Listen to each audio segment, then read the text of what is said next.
Praise lord, హల్లెలూయా. మరి దేవుని నామమునకు స్తోత్రములు. కూడి వచ్చిన మీ అందరికీ వందనములు. మరి ఈ సమయంలో పరిశుద్ధ గ్రంథము వైపుకి తిరుగుదాము. అందరూ బైబిల్ గనక ఉన్నట్లయితే పరిశుద్ధ గ్రంథంని చూడండి. పరిశుద్ధ గ్రంథములో ప్రకటన గ్రంథము 19వ అధ్యాయము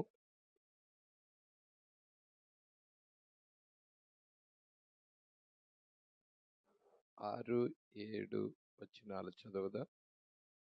అప్పుడు గొప్ప జన సమూహపు శబ్దమును, విస్తారమైన జలముల శబ్దమును,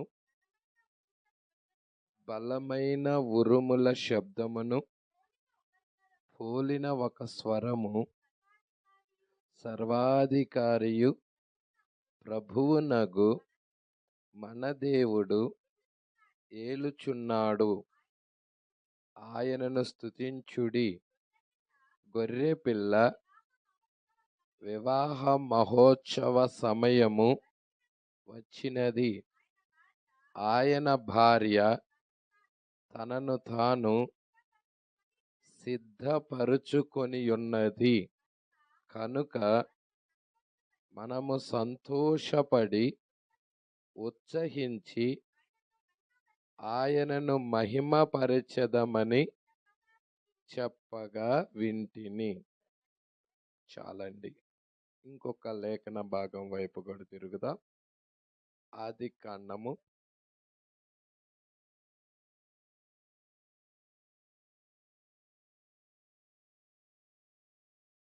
ఆదికాండము 41వ అధ్యాయము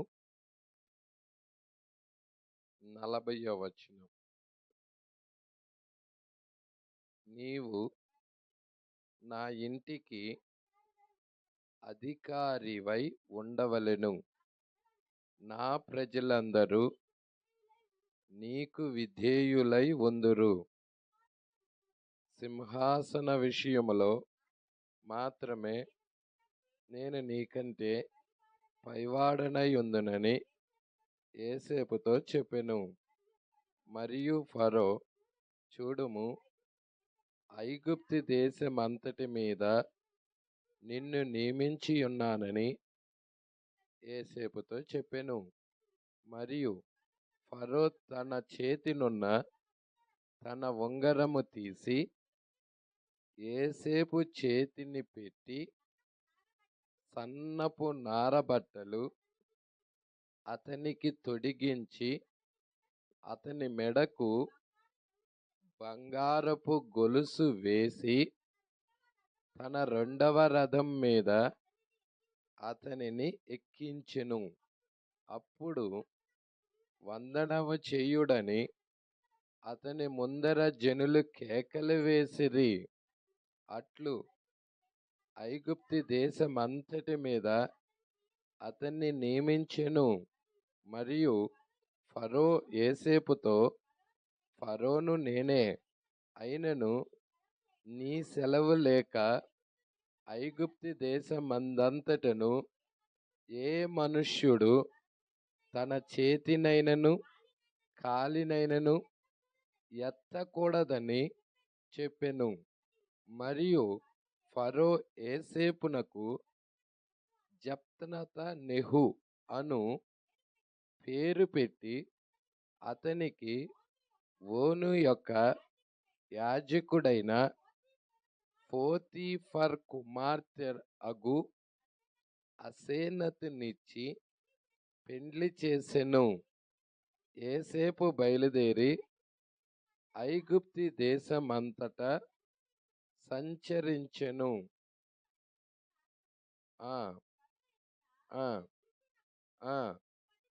30 సంవత్సరాల వాడై ఉండెను. అప్పుడు యోసేపు ఫరో ఎదుట నుండి వెళ్ళి ఐగుప్తు దేశమందంతటా. చాలండి, ప్రార్థన చేద్దాం. స్తోత్రములు ప్రభువా, మహిమ గల రాజా, మీకే స్తుతులు స్తోత్రములు చెల్లించుకొనుచున్నాం. అయ్యా, 2 చోట్ల 2 గ్రంథాలలో నుండి వాక్యాలు చదివాం. పరిశుద్ధ గ్రంథములో మొదటి పుస్తకమైన ఆదికాండంలో చదివాం.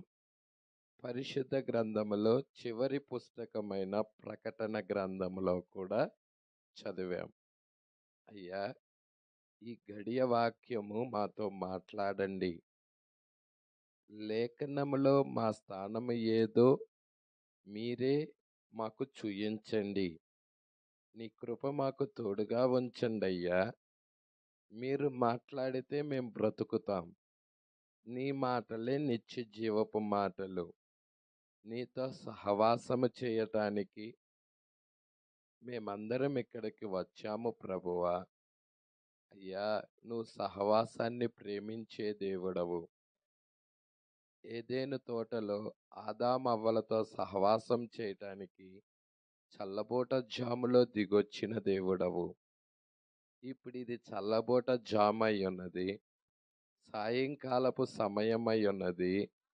మరి చల్లబోట జాములో నీ ప్రియమైన హానితో సహవాసము చేయటము కొరకు పరలోకము నుండి నువ్వు ఈ దినాల్లో దిగొచ్చిన దేవుడవు. అయ్యా, నీ కృప మాకు తోడుగా ఉంచండి. తిరిగి మరలా సహవాసం భూమి మీద ఉంటదన్నావయ్యా. అట్టి రీతిగా ఆ సహవాసాన్ని మేము చూస్తున్నాం. హానోకు దేవుడితో నడుచుచు మరణాన్ని రుచి చూడకుండా కొనిపోబడ్డాడు. ఏలియా దేవునితో నడుచుచు అగ్ని రథాల మీద మరణాన్ని రుచి చూడకుండా కొనిపోబడ్డాడు. ఈరోజు వధువు కూడా ప్రభువా, ఈ చివరి దినాలలో ప్రభువా, దేవునితో నడుచుచు మరణాన్ని రుచి చూడదు ప్రభువా. ఆమె కొనిపోబడటానికి నాయన ఈ దినపు వాక్యాన్ని నువ్వు కేటాయించిన దేవుడవు. ఈ వాక్యము మరణములో నుండి జీవంలోనికి దాటించపజేస్తుంది. అయ్యా, నీ లేఖనం ఇలా సెలవిస్తుంది, ఎవడైనను నా స్వరం విని తలుపు తీస్తే అతని యొద్దకు నేను అయ్యా వచ్చి భోజనము చేస్తానన్నావు. నిజముగా ప్రభువా, మేము తలుపు తీస్తున్నాం ప్రభువా. మా హృదయములో తెరుస్తున్నాం ప్రభువా. మా మనస్సులను తెరుస్తున్నాం ప్రభువా. మాలోకి రాండి ప్రభువా. నీతో కలిసి మేము భోజనము చేయటానికి ఇష్టపడుచున్నాం. అబ్రహాము దగ్గర ఏ విధముగా భోజనము జరిగినదో ఈ చివరి దినాలలో మా శరీరాలు మారే ముందుగా వాక్యముతో కలిసి మేము భోజనము చేయుదముగాక. నీ కృప సమృద్ధిగా మా అందరికి అనుగ్రహించమని, కొద్ది నిమిషాలు మీరే మాతో మాట్లాడమని, ఆత్మీయ వాతావరణం కలగజేయమని నజరేయుడైన యేసుక్రీస్తు నామములో ప్రార్థన చేసి అడిగి వేడుకొనుచున్నాము. ఆమేన్. హల్లెలూయా, హల్లెలూయా. Praise the lord. దేవుడికి మహిమ కలుగునుగాక. ఎంతమంది సంతోషంగా ఉన్నారు?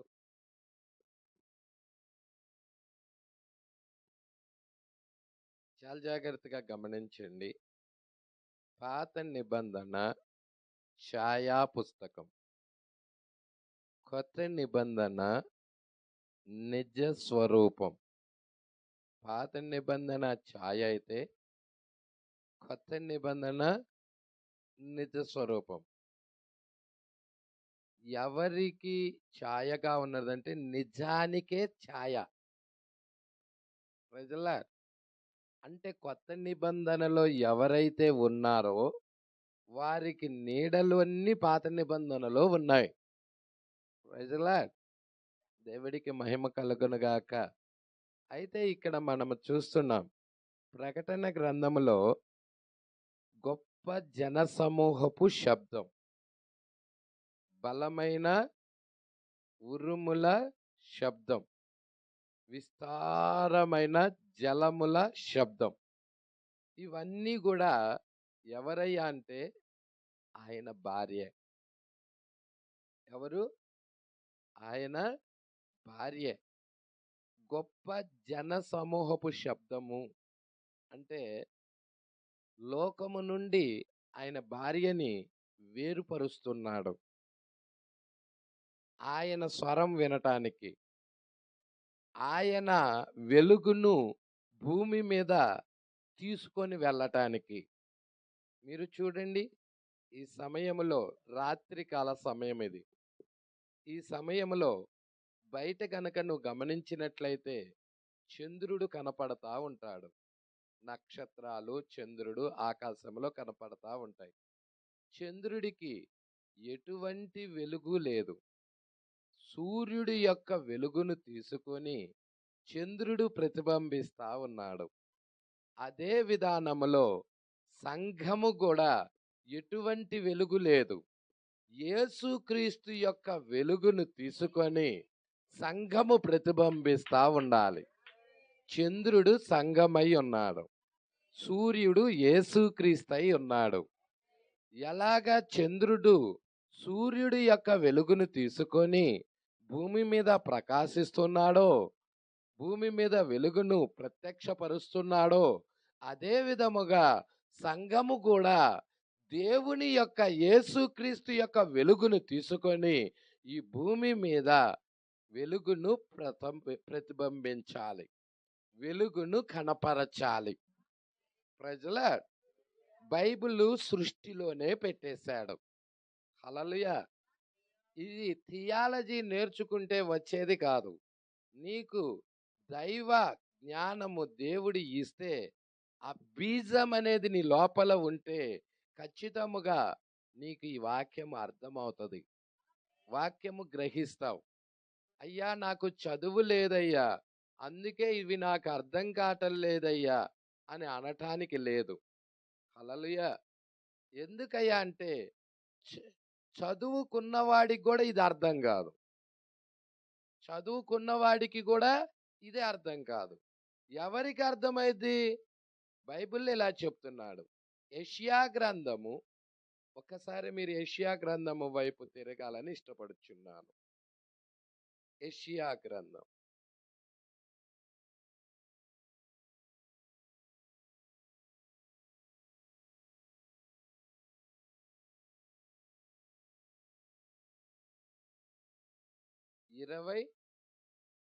29వ అధ్యాయం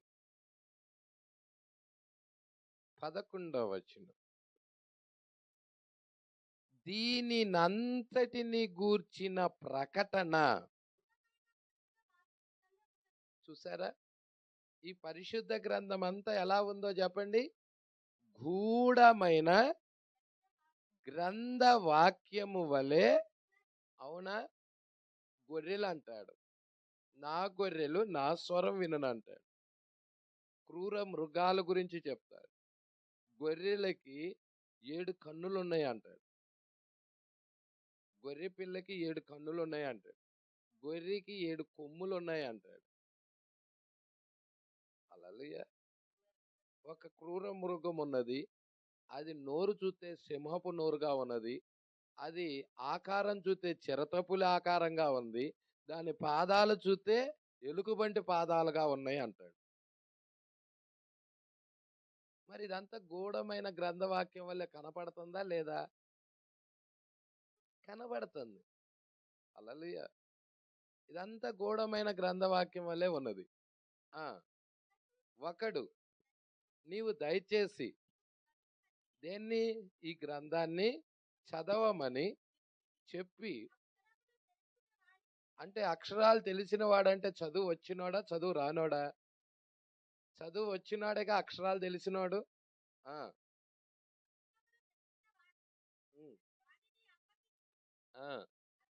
అతడు అది నా వల్ల కాదు, అది గూఢార్థముగా ఉన్నదని చెప్పును. మరియు నీవు దయచేసి దీన్ని చదవమని చెప్పి అక్షరములు తెలియని వానికి దానిని అప్పగించును. అతడు అక్షరములు నాకు తెలియవు అనును. పట్టుకుంటున్నారా? అక్షరాలు తెలిసిన వాడికి దీన్ని అప్పగిస్తేనేమో అయ్యా ఇది గూఢార్థముగా ఉన్నది, నా వల్ల కాదు అంటున్నాడు. అక్షరాలు తెలియని వాడికి అప్పచెబితేనేమో, అయ్యా నాకు అక్షరాలే రావయ్యా, దీనిలో ఏముందో నాకెలా తెలుస్తుంది అంటున్నాడు. హల్లెలూయా. మరి ఈ గ్రంథం ఎవరికి బయలుపరచబడుతుంది అంటావు? అక్షరాలు వచ్చిన వాడికా, అక్షరాలు రాని వాడికా? అంటే అక్షరం మీద ఆధారపడాల ఈ గ్రంథం. అక్షరము చంపుతుంది. అక్షరం ఏమవుతుంది? కొరింథీయులకు రాసిన పత్రిక 2 కొరింథీ 3వ అధ్యాయం. 2 కొరింథీ 3వ అధ్యాయం తీసారా?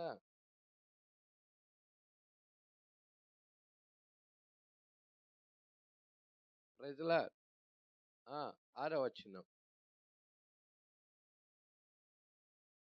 ఎన్నో వచనమండి? 3వ అధ్యాయము. అక్షరము 6వ వచనమే. ఆయనే మమ్మను కొత్త నిబంధనకు అనగా, ఇప్పుడు చెప్పండి, చదువుకున్నవాడైనా చదువు లేనివాడైనా, హల్లెలూయా, అక్షరానికి కాదు గాని ఆత్మకే పరిచారకుల మగుటకు మాకు సామర్థ్యము కలిగించి ఉన్నాడు. అక్షరము చంపును కాని ఆత్మ.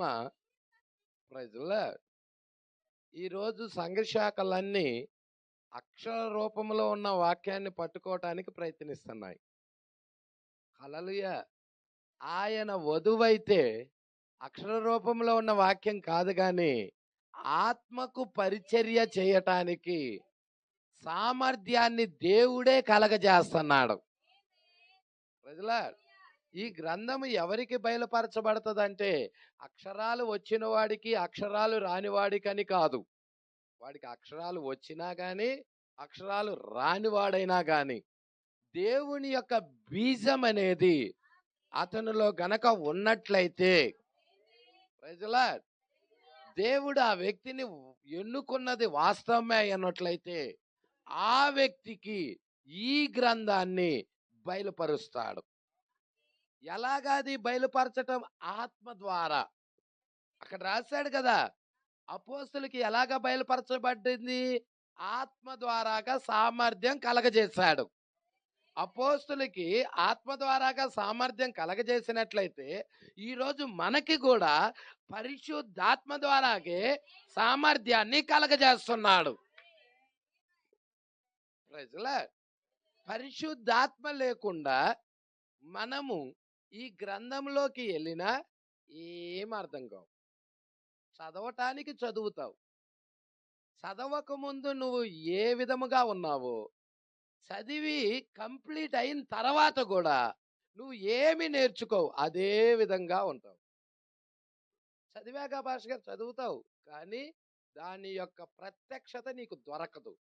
ప్రత్యక్షత దొరకాలి అంటే ఏం కావాలంటే పరిశుద్ధాత్మ కావాలి. ఈ గ్రంథము రాయబడిందే పరిశుద్ధాత్మ ద్వారాగా. పరిశుద్ధాత్మ, మనుషులు పరిశుద్ధాత్మ పూర్ణులై, ప్రజల దేవుని చేత ప్రేరేపించబడి దేవుని మూలంగా పలికారు.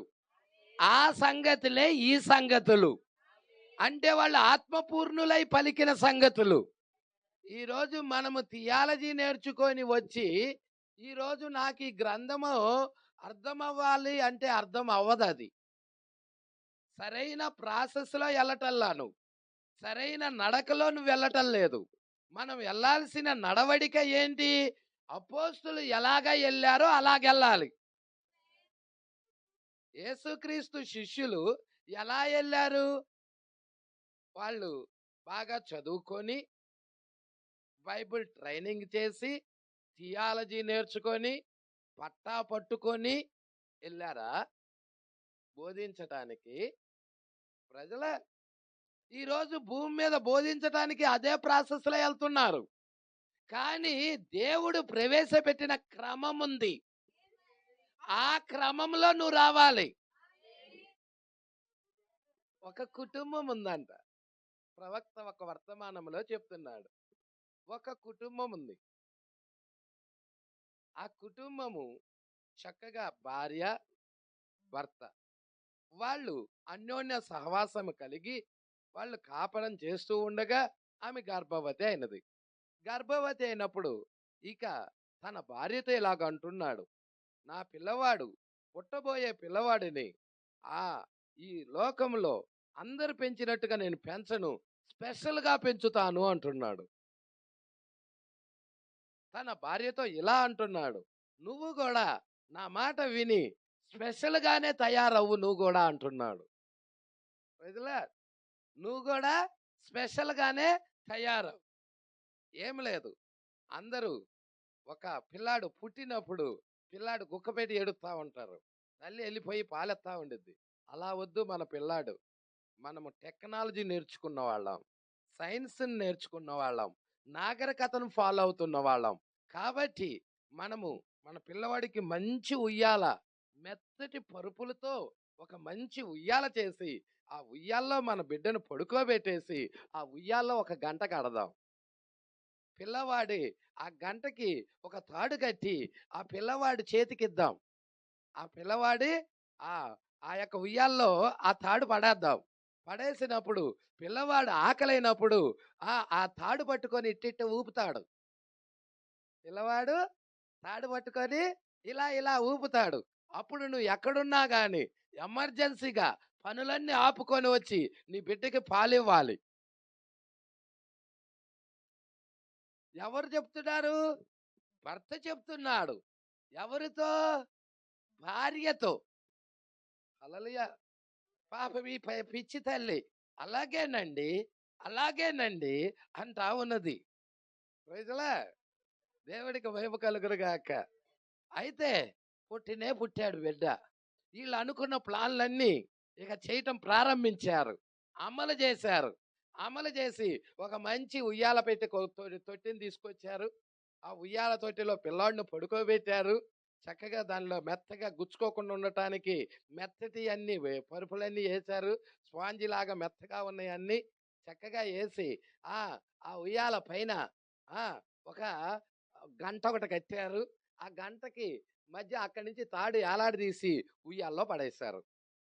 అరే నానా బుజ్జి, నీకు ఆకలైతే మీ అమ్మని ఈ గంట పొచ్చిద్ది అని బిడ్డతో చెప్పాడు. ఇక వెళ్ళిపోయాడు. ప్రజలా, ఎవరు వెళ్ళిపోయింది? తండ్రి వెళ్ళిపోయాడు. ఇక చక్కగా తల్లిగారు పని చేసుకుంటా ఉన్నారు. పని చేసుకుంటా ఉంటే పిల్లవాడికి ఆకలి అయింది. ఆకలై పాలకి మా డా కా కా కా అని అరుతా ఉన్నాడు. నా యజమానుడు చెప్పింది ఏంటి? గంట ఊపితేనే వెళ్ళమన్నాడు. ఈడేమో గంట కొట్టట్లా అని వెళ్ళటల్లా తల్లి వెళ్ళటల్లా.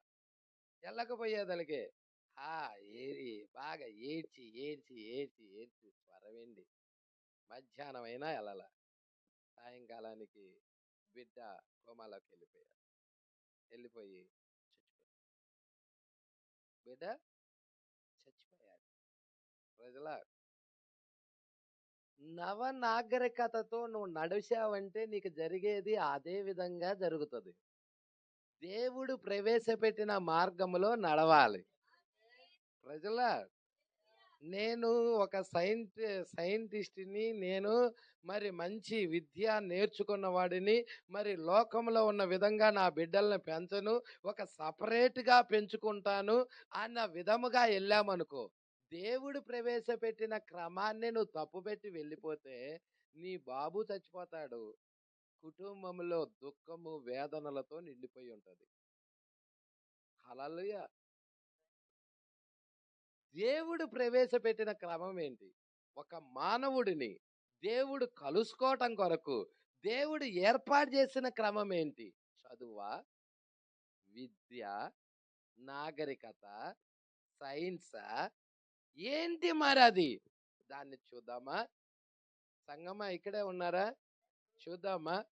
ఒక మానవుడిని దేవుడు కలుసుకోవటానికి ఏర్పాటు చేసుకున్న మార్గం ఏంటి అసలు అది?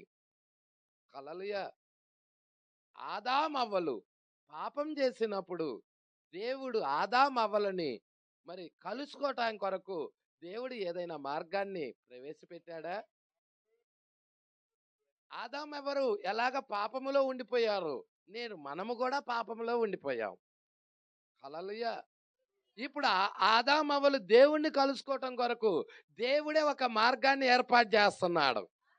దేవుడే ఒక మార్గాన్ని ఎన్నుకున్నాడు. దేవుడే ఒక మార్గాన్ని ప్రవేశపెట్టాడు. బిడ్డ ఆకలిని తీర్చడానికి దేవుడు ప్రవేశపెట్టిన మార్గము ఏంటయ్యా అంటే బిడ్డ ఏడవటం. అవునా? బిడ్డ ఏడిచినప్పుడు తల్లి పరుగున వచ్చి బిడ్డకి పాలివ్వాలి. అది దేవుడు ప్రవేశపెట్టిన మార్గం. దేవుడికి మహిమ కలుగునుగాక. అవునా?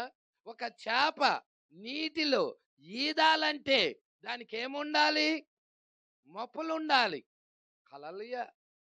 మొప్పలు అనేవి మరి ఆ నీటిలో ఆ చేప జీవించటానికి, ఆ చేప నివసించటానికి దానికి దేవుడే ఒక నమూనాని పెట్టాడు. పక్షులు ఆకాశంలో ఎగరటానికి ఒక నమూనాని దేవుడే పెట్టాడు.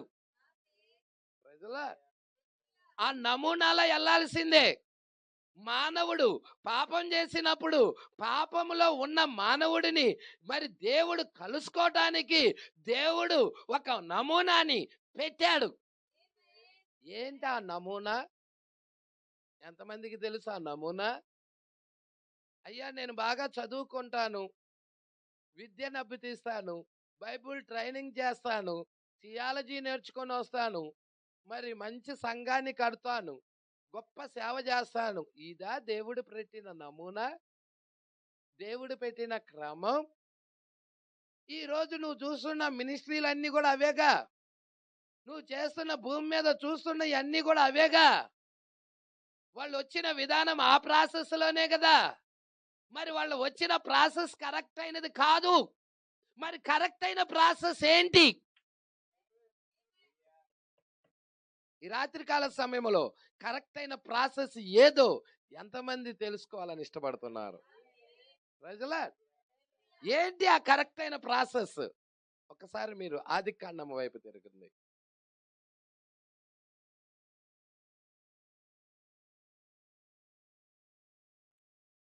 3వ అధ్యాయం వైపు తిరగండి.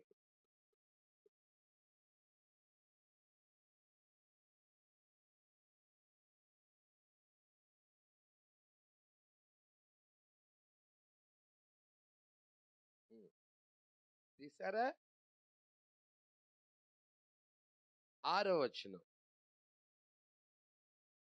స్త్రీ ఆ వృక్షము ఆహారమునకు మంచిదనియు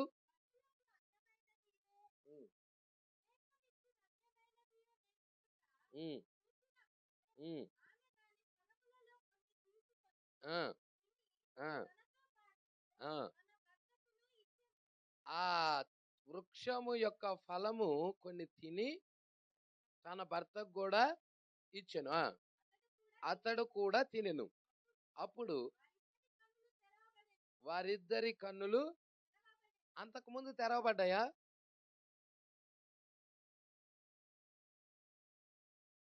ఇక్కడ మీకు చిన్న ఎగ్జాంపుల్ చెప్తా. కన్నులు తెరవబడతాం అంటే అర్థం ఏంటి? అంటే అంతకుముందు కన్నులు ఇట్లా కనబడకుండా మూసుకొని ఉన్నాయా? ఏంటి అర్థం?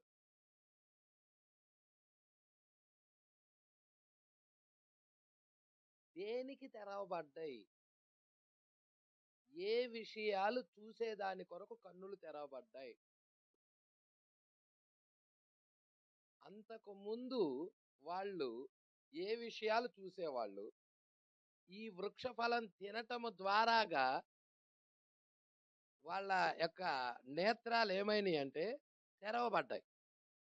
అంటే ఈ వృక్ష ఫలం ఎప్పుడైతే తిన్నారో ఎమ్మటే ఏమైందంటే దేవుడి ఆజ్ఞను వారు మీరారు కాబట్టి, ఎమ్మటే వాళ్ళు పాపం చేశారు కాబట్టి దురాశకి కన్నులు తెరవబడిపోయినాయి. పాపమునకు కన్నులు తెరవబడిపోయినాయి. పరిశుద్ధత లేదు ఇక వాళ్ళల్లో. వాళ్ళల్లో ఇక పరిశుద్ధత లేదు.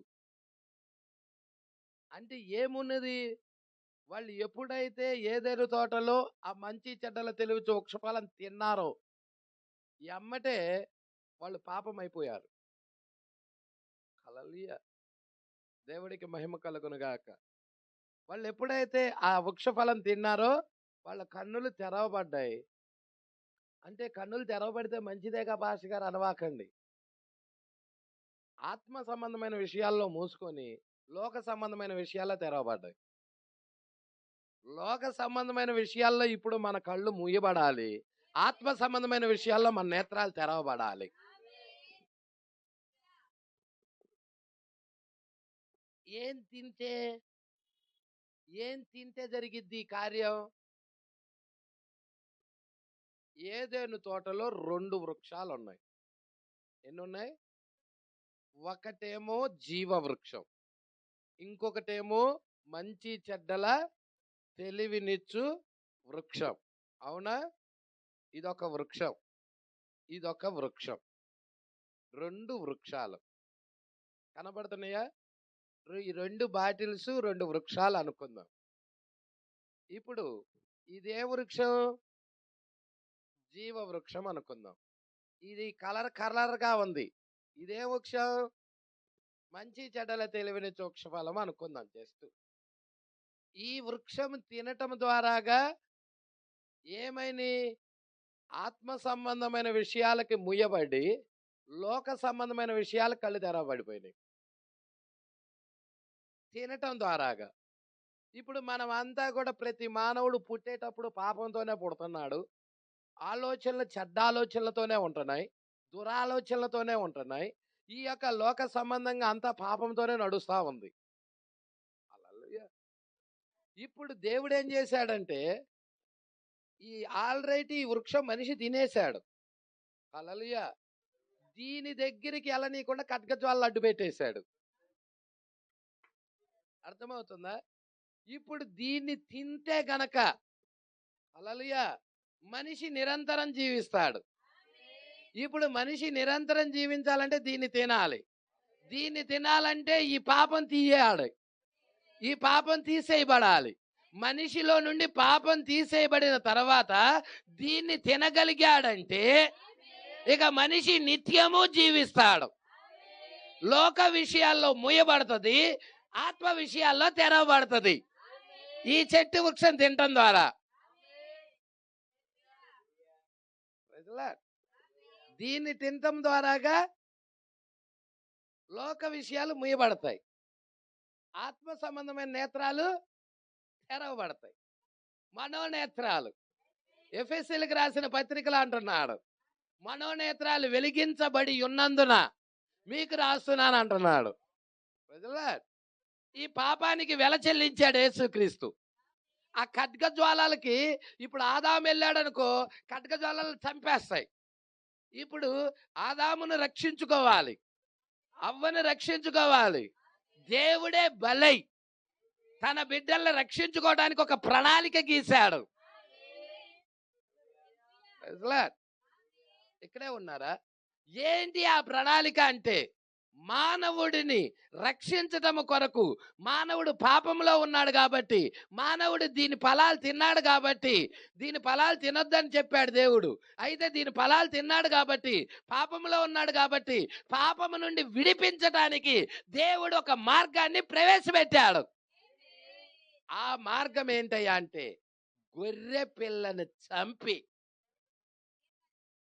ఆ గొర్రె పిల్ల యొక్క రక్తము క్రింద ఆదాము అవ్వలని కలుసుకున్నాడు.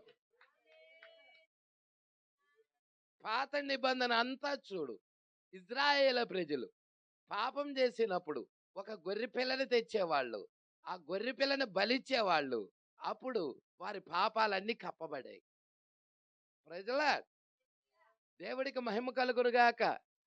ఐగుప్తి దేశంలో ఇజ్రాయేలు ప్రజలు బానిసత్వం చేస్తున్నప్పుడు బానిసత్వం నుండి విడిపించడానికి మోషే ఏం చేశాడంటే ఒక గొర్రె పిల్లను చంపి గొర్రె పిల్ల యొక్క రక్తమును వారి ద్వార కమ్మెల మీద పూశాడు. అదేనా 10వ తెగులు వచ్చినప్పుడు అక్కడ గుర్తొచ్చింది. ద్వార కమ్మెల మీద రక్తం అనేది గుర్తొచ్చింది. హల్లెలూయా. మరణదూత వచ్చినప్పుడు గుర్తొచ్చింది. దేవుడికి మహిమ కలుగును గాక. లోకం మీదకి మరణం వచ్చే ముందుగా ఇక్కడ దేవుడు ఒక గుర్తును పంపిస్తున్నాడు. ఐగుప్తు దేశంలో మరణదూత వచ్చినప్పుడు దేవుడు ఏం చేశాడు? అక్కడ ఇజ్రాయేల్ ప్రజలకు ఒక గుర్తు ఇచ్చాడు. తన ప్రవక్త ద్వారా ఇచ్చాడు. ఎవరా ప్రవక్త? మోషే అయి ఉన్నాడు. మోషే అనే ఒక ప్రవక్త ద్వారాగా ఒక గుర్తును ఇచ్చి పంపించాడు. ఏంటంటే పస్కా గొర్రె పిల్లని వధించి దానిని కాల్చి భుజించాలి. దాని రక్తాన్ని గడప ఆ యొక్క నిలువు కమ్మి మీద, అడ్డ కమ్మి మీద పూయమని చెప్పాడు. ఆ రాత్రికాల సమయంలో మరణదూత ఆ యొక్క గురుతు లోనే ఉండాలి, కానీ గురుతు బయటికి వచ్చారంటే ఖచ్చితంగా మరణం పట్టుకునిది. ప్రజలా, ఆ రక్తం అనే గురుతు లోపలే ఉండాలి. ప్రతి మానవుడు లోనే ఉండాలి. బయటికి వచ్చాడా మరణం ఉంది, బయటికి రాకూడదు. హల్లెలూయా. అంటే ఇజ్రాయేల్ ప్రజలు ఆ గొర్రెపిల్ల రక్తం గుర్తు లోపల ఉన్నారు.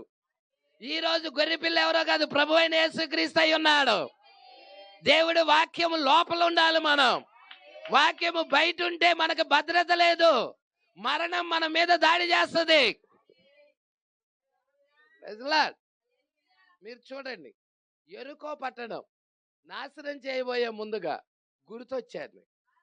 అక్కడ ఒక స్త్రీ ఉంది. ఆ స్త్రీ పేరు తెలుసు ఎవరికైనా? రాహాబు స్త్రీ. అయ్యా, 2 వేగుల వారు వచ్చారు నా ఇంటికి, ఆ 2 వేగుల వారిని నేను చేర్చుకున్నాను. హల్లెలూయా. వాళ్ళకి ఆతిథ్యం ఇచ్చాను, వాళ్ళని చేర్చుకున్నాను. అయ్యా, నా ఇల్లు నశింపవకూడదు, నేను నాశనం అవ్వకూడదు, నా కుటుంబస్తులు నాశనం అవ్వకూడదు, నాకు ఏదైనా గుర్తించి వెళ్ళాలి మీరు. ఆ ఏగుల వారిని అడిగింది, ఏదైనా గుర్తించి వెళ్ళాలి. అడిగినప్పుడు అప్పుడు ఆ వేగుల వారు, 2 వేగుల వారు, హల్లెలూయా, అవునా, రాహాబు స్త్రీ దగ్గరికి 2 వేగుల వారు వచ్చారు. మరి చివరి దినాల్లో కూడా అది నీడైతే ఇక్కడ కూడా ఒక స్త్రీ ఉంది. ఇక్కడ కూడా ఏగుల వారు వచ్చారు. ఏగుల వారు వచ్చి ఏం చెప్తున్నారో తెలుసా? అక్కడ ఏగుల వారు వచ్చి ఈ యెరికో పట్టణం నాశనం కాబోతుందని చెప్పారు. ఇక్కడ కూడా ఏగుల వారు వచ్చి ఏం చెప్పారో తెలుసా? ఈ స్త్రీకి ఏం చెప్పారో తెలుసా? లోకం నాశనం కాబోతుంది, లోకం మీదకి తీర్పులు రాబోతా ఉన్నాయి. అయితే ఇక్కడ ఉన్న ఒక స్త్రీ ఆ వేగుల వారిని చేర్చుకొని, ఆ వేగుల వారిని విశ్వసించి, అయ్యా నాకు ఒక గుర్తు ఇవ్వని అడిగింది. గుర్తు ప్రకటన 10. ఇదిగో ఈ ప్రకటన 10లో ఈ గ్రంథమే గుర్తయ్యున్నది. ఈ గ్రంథంలో ఉన్న వాక్యాన్ని నువ్వు ధ్యానం చేయి. ఈ గ్రంథంలో ఉన్న వాక్య లోపల నువ్వు ఉండు, నీకు నిత్యమైన భద్రత ఉంటుందని ఆ 7 ముద్రల పుస్తకాన్ని ఇచ్చాడు. ఎవరిచ్చినది? ఎవరండి? ఈ కాల ప్రవక్త. దేవుడికి మహిమ కలుగును గాక. ఎవరికి? ఇక్కడ ఉన్న స్త్రీకి, ఈ రాహాబు స్త్రీకి. అది నిజరూపం, అది ఛాయారూపం, ఇది నిజరూపం. అక్కడ యెరికో నాశనం కాబోతుంది, ఇక్కడ లోకం నాశనం కాబోతుంది. అక్కడ 2 వేగుల వారు వచ్చారు, ఇక్కడ ఒక ఆయనలో 2 వచ్చారు. శరీరం ఒకటే కానీ పరిచర్యలు 2. హల్లెలూయా. ఏం పరిచర్యలు భాష గారు? మోషే పరిచర్య, ఏలియా పరిచర్య. మోషే పరిచర్య ఐగుప్తు నుండి ఇజ్రాయేల్ ప్రజలు విడిపించాడు, సంఘ శాఖల నుండి విడిపించాడు. ఏలియా పరిచర్య ఆ యొక్క పిల్లల హృదయాల తండ్రుల తట్టుకు తిప్పాడు. ప్రజలే, అవునా? వచ్చారా? ఉన్నారా? గుర్తిచ్చాడా? ఏంటి అక్కడ గుర్తు? ఎర్రని దారం. మమ్మల్ని ఏ కిటికీ నుండి అయితే దించావో అదే కిటికీకి ఈ ఎర్రని తగర దారం గుర్తుగా ఉంచు. హల్లెలూయా. నీ ఇల్లు కోల్చబడదు. నీ ఇల్లు నిత్యమైన భద్రతలో ఉంటది. ఇంటి లోపల ఉన్నవారు కూడా నిత్యమైన భద్రతలో ఉంటారు. ఇంటి బయటకు వచ్చే వాళ్ళ ప్రాణాలకి వాళ్ళే ఉత్తరవాదులు. ఈ వాక్యము బయటికి వస్తే, ఈ వాక్యాన్ని వదిలి లోకం వైపుకి తిరిగితే వాళ్ళ ప్రాణాలకి వాళ్ళే ఉత్తరవాదులు. వాక్యం లోపల ఉన్నంతసేపు నిత్యమైన భద్రతలో ఉంటారు. Praise the Lord. ఈ వాక్యం లోపల ఉన్నంతసేపు నిత్యమైన భద్రతలో ఉంటారు. మీకు గుర్తిదే. హల్లెలూయా. ప్రకటన 10 మీకు గుర్తు. ఎంతమంది ఉన్నారు? గుర్తిదే. ఇదిగో గుర్తు. Praise the Lord. అవునా? ఇదిగో ఈ కాలంలో చూడండి ఎంత పెద్ద గుర్తును పంపించాడో. అందరూ చూడండి. ఇది గుర్తు. ఇదే గుర్తు. లోకానికి తెలియదు ఈ గుర్తు. ఎరుకో రాజుకి అసలు తెలియదు. ఎరుకో జనులకి గుర్తు గురించి తెలియదు. ఎవరికి తెలిసింది? రాహబు స్త్రీకి తెలిసింది. ఈ గుర్తు గురించి ఇక్కడున్న రాహబు స్త్రీకి తెలిసింది. హల్లెలూయా. సంగమా, పట్టుకుంటున్నావా? ఇది గుర్తేనా పాస్టర్ గారు అంటే గుర్తే. హల్లెలూయా. ఎంతమంది ఇక్కడే ఉన్నారు? హల్లెలూయా. ఆ రోజు రక్తము గుర్తు, ఎర్రని తగరదారం గుర్తు. రక్తమేమో ఐగుప్తు దేశంలో నుండి ఇజ్రాయెల్ ప్రజలు విడిపించేటప్పుడు రక్తము గుర్తు. రాహాబు స్త్రీ దగ్గర ఎర్రని తగరదారం గుర్తు. నేడు మన దినాల్లో ఈ మేఘమే గుర్తు. Praise the Lord. ఇప్పుడు ఈ వర్తమానం కింద ఉండాలి నువ్వు.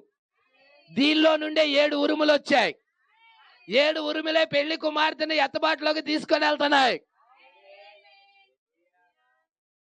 7 ఉరుములే పెళ్లి కుమార్తెను ఎత్తబాటులోకి తీసుకొని వెళుతున్నాయి.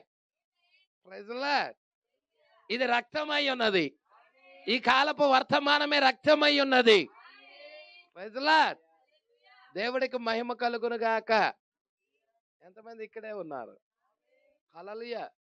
ఆదామవ్వలని రక్షించటం కొరకు, ఆదామవ్వలను కలుసుకోవటం కొరకు దేవుడు ఏర్పాటు చేసిన మార్గం ఏంటో తెలుసా?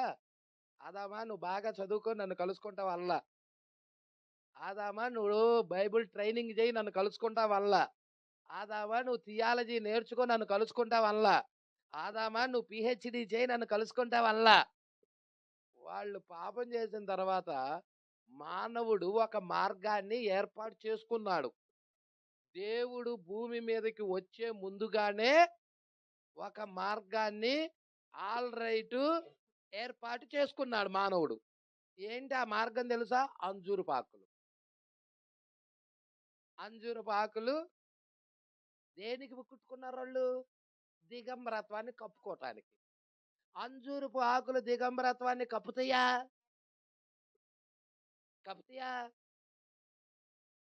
ఒక్కరోజు బాగా ఎండ తగిలితే చాలు.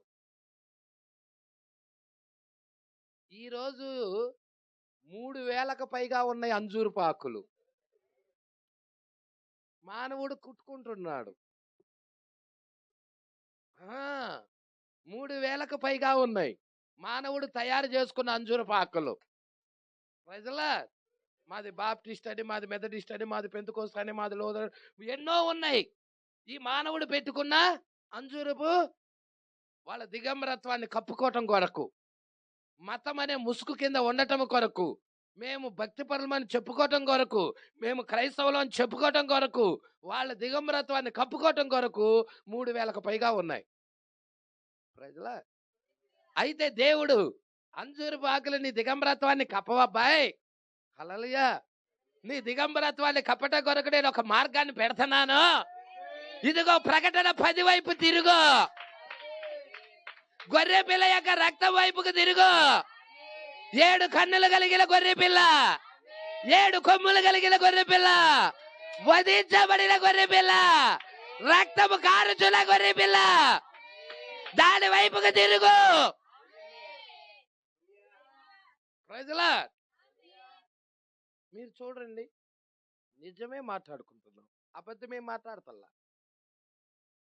వాళ్ళేమో దిగంబరత్వాన్ని కప్పుకోవటం కొరకు అంజూరు పాకులు తయారు చేసుకున్నారు. దేవుడు ఏం చేశాడు? వాళ్ళ దిగంబరత్వాన్ని కప్పటం కొరకు గొర్రె పిల్లని చంపి గొర్రె చర్మం తీసి వాళ్ళకు చొక్కాలుగా తొడిగిచ్చాడు. వారి దిగంబరత్వాన్ని కప్పాడు. దేని ద్వారా కప్పాడు చెప్పండి? గొర్రె యొక్క చర్మము ద్వారాగా. ఉందా బైబిల్లో? గొర్రె చర్మము ద్వారాగా వాళ్ళ దిగంబరత్వాన్ని కప్పేశాడు అక్కడ. ప్రజలా, పాపము ద్వారాగా మనం దిగంబరులుగా అయి ఉన్నాము. అయితే ఈ దిగంబరత్వం తీసేయడానికి దేవుడు ఏర్పాటు చేసిన మార్గము ఆయనే బలయ్యి, ఆయనే సిలువేయబడి, ఆయనే చంపబడి, ఆయనే రక్తము చిందించి ఆయన వస్త్రాన్ని మనకు తొడుగుతున్నాడు. ఇది దేవుడు పెట్టిన క్రమం.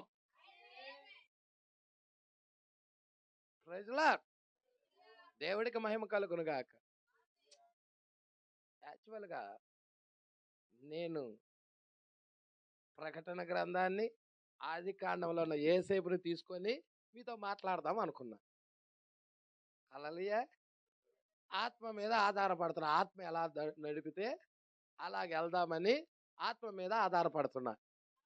ప్రజలా, మరి ఆత్మ నన్ను ఇలా నడిపిస్తా ఉంది. దేవుడికి మహిమ కలుగునుగాక. దేవుడు ఏర్పాటు చేసిన మార్గం, ప్రవేశపెట్టుకున్న మార్గం చూసారా? ఇక్కడ మీరందరూ తీయాలని నేను ఇష్టపడుతున్నా. ద్వితీయోపదేశ కాండం 16వ అధ్యాయం.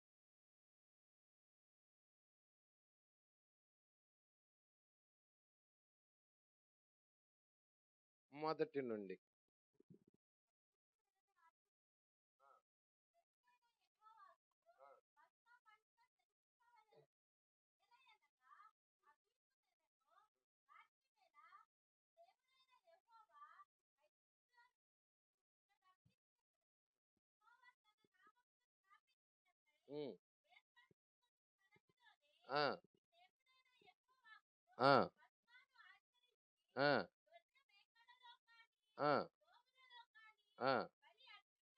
చాలు. ప్రజల, ఇక్కడ ఏమంటున్నాడు? ద్వి అంటే ఏంటి? రెండు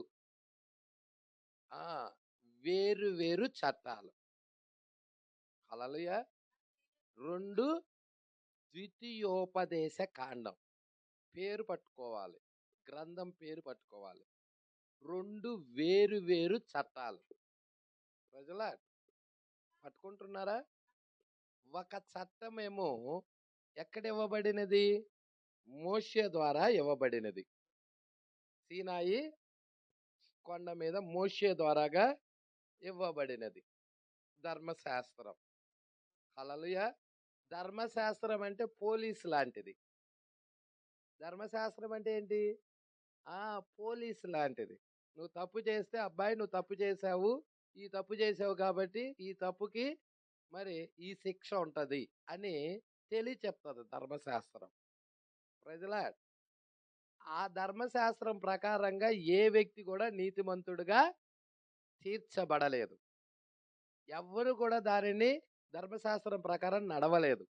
అందుకే దేవుడే ధర్మశాస్త్రాన్ని నెరవేర్చి దాన్ని కొట్టేసి ధర్మశాస్త్రం నుండి మనల్ని విడిపించాడు. విడిపించిన ఆయన ఒక ఆయన ఉన్నాడు, నెరవేర్చిన ఆయన ఒక ఆయన ఉన్నాడు. ఎవరు నెరవేర్చారంటే దాన్ని రాసిన ఆయనే నెరవేర్చాడు. ప్రజలా, ఎవరు రాశారంటే ఆయనే రాశాడు, ఆయనే నెరవేర్చాడు. వచ్చి ఏ మానవుడిలో కూడా చిన్న చిన్న బలహీనతలు కనపడతానే ఉన్నాయి, పెద్ద పెద్ద ప్రవక్తల్లో కూడా. హల్లెలూయా. నువ్వు ఒక్క బలహీనత కూడా కనబడకుండా ఉన్న వ్యక్తి ఎవరైనా ఉన్నారా అంటే యేసు ఒక్కడే. యేసులో నాలో పాపము ఉన్నదని మీలో ఎవరైనా నిరూపించగలరా అని క్వశ్చన్ వేసాడు. ఇప్పటికీ యేసులో పాపము ఉన్నదని నిరూపించిన వాళ్ళు ఒక్కరు లేరు. ఆయన దేవుడై ఉన్నాడు. హల్లెలూయా. ఆయన ధర్మశాస్త్రాన్ని నెరవేర్చిన ఆయన అయి ఉన్నాడు. ఇంకొక చట్టం ఇచ్చాడు. ఈ పోలీసు లాంటిది కాబట్టి, ధర్మశాస్త్రం అనేది పోలీసు లాంటిది కాబట్టి, ఆయన బిడ్డలందరూ ఖైదీలైపోతున్నారు. పట్టబడతా ఉన్నారు. చెరసాలకెళ్తా ఉన్నారు. అయితే అందరూ జైలుకెళ్తా ఉన్నారు. Praise Lord. పాపం చేసినోళ్ళందరూ ఎక్కడికెళ్తాడు? నువ్వు ఈ తప్పు చేసావు, నువ్వు ఈ తప్పు చేసావు, నువ్వు ఈ తప్పు చేసావు, నువ్వు ఈ తప్పు చేసావు. హల్లెలూయా. ఇన్ని తప్పులు కనబడతా ఉన్నాయి. ప్రతి వాడు ఈ తప్పు, ఈ తప్పు, ఈ తప్పు, ఈ తప్పు. అయితే ఒక ఆయన వచ్చి దాన్ని నెరవేర్చి ఆ ఖైదీలుగా ఉన్న వాళ్ళందరినీ, ఆ చెరసాల్లో ఉన్న వాళ్ళందరినీ విడిపించుకొని చెరగా పట్టుకొని తీసుకొని వెళ్ళిపోయాడు పైకి. ప్రిజన్లో నుండి, జైల్లో నుండి, చెరసాల్లో నుండి ఆ ఖైదీలుగా పిలువబడతారు ఆయన భక్తులందరినీ చెరగా పట్టుకొని తీసుకెళ్ళాడు, విడిపించి. Praise Lord. అబ్బాయి వాళ్ళెవరూ ధర్మశాస్త్రాన్ని నెరవేర్చలేకపోయారు కాబట్టి వాళ్ళందరినీ నువ్వు జైల్లో పడేశావు. అయితే ధర్మశాస్త్రాన్ని నెరవేర్చిన ఆయన నేను, వాళ్ళందరిని కొరకు నేను నెరవేర్చాను. ఇప్పుడు వాళ్ళందరూ నా మీద ఆధారపడ్డారు కాబట్టి నేను వాళ్ళందరినీ విడిపిస్తున్నాను అన్నాడు. అంతే. Praise Lord. ఇప్పుడు వాళ్ళందరూ విడిపించబడ్డారు. ఇప్పుడు పాత నిబంధన భక్తులందరూ విడిపించబడ్డారు. మరి కొత్త నిబంధన భక్తులు మనం కూడా విడిపించబడ్డాం.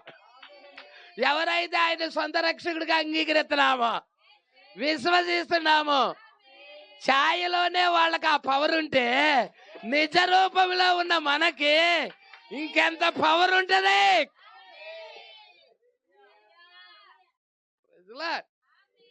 సంగమా పట్టుకుంటున్నావి వాక్యాలు. హల్లెలూయా. అందుకే అంటున్నాడు 2 వేరు చట్టాలు. హల్లెలూయా.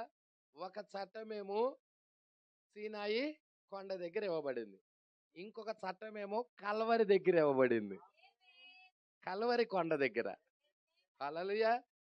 ఇదేమో నిబంధనలు లేనిది, అదేమో షరతులు కలిగినది, నిబంధనలు కలిగినది. ఇప్పుడు నువ్వు నిబంధనలు లేని దగ్గరికి వస్తావా, షరతులు కలిగిన దగ్గరికి వస్తావా, షరతులు లేని దగ్గరికి వస్తావా? చెప్పండి మీరు.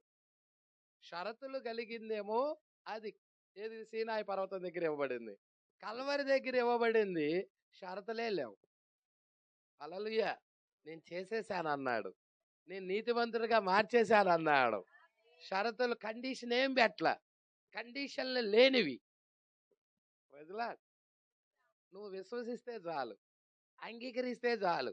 ఎంత ఘోర పాపివైనా, ఎంత మురికిగా ఉన్నా యేసుక్రీస్తు రక్తం ఉన్నది నిన్ను కడగటానికి, నిన్ను పరిశుద్ధుడిగా మార్చటానికి, తెల్లగా చెయ్యటానికి, నీతిమంతురాలుగా మార్చటానికి, నీతిమంతుడిగా చెయ్యటానికి యేసుక్రీస్తు రక్తం ఇంకా ఉన్నది.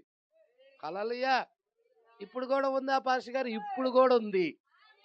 ఎంతమంది ఆ రక్తం దగ్గరికి వస్తారు? ఎంతమంది రక్తాన్ని ఆశ్రయిస్తారు? ఎంతమంది పాపాలు కడుక్కోవడానికి ఇష్టపడుతున్నారు?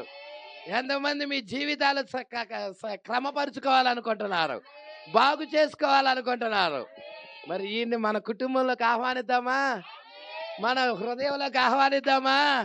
మన జీవితంలోకి ఆహ్వానిద్దామా? మనలోకి ఆహ్వానిద్దామా? Praise lord. కాబట్టి ఇక్కడ అంటున్నాడు అబీబు నెల వాళ్ళకి మొదటి నెల, ఇజ్రాయేల్ ప్రజలకి మొదటి నెల పేరేంటి? అబీబు నెల. అంటే ఏప్రిల్ నెల. ఏంటండి? ఏప్రిల్ నెల మొదటి నెల.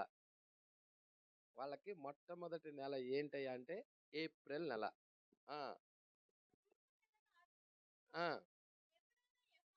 మనకు మొదటి నెల ఏ నెల?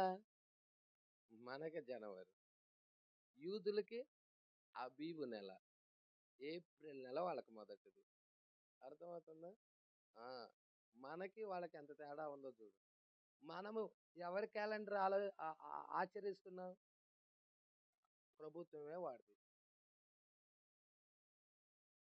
మోకాల దగ్గర ప్రభుత్వము రోముదే, పాదాల దగ్గర ప్రభుత్వము రోముదే. కాబట్టి రోమన్ క్యాలెండరే ఆచరిస్తున్నాం. హల్లెలూయా. అందుకే మనకి ఇన్ని గందరగోళాలు. అర్థమవుతుందా?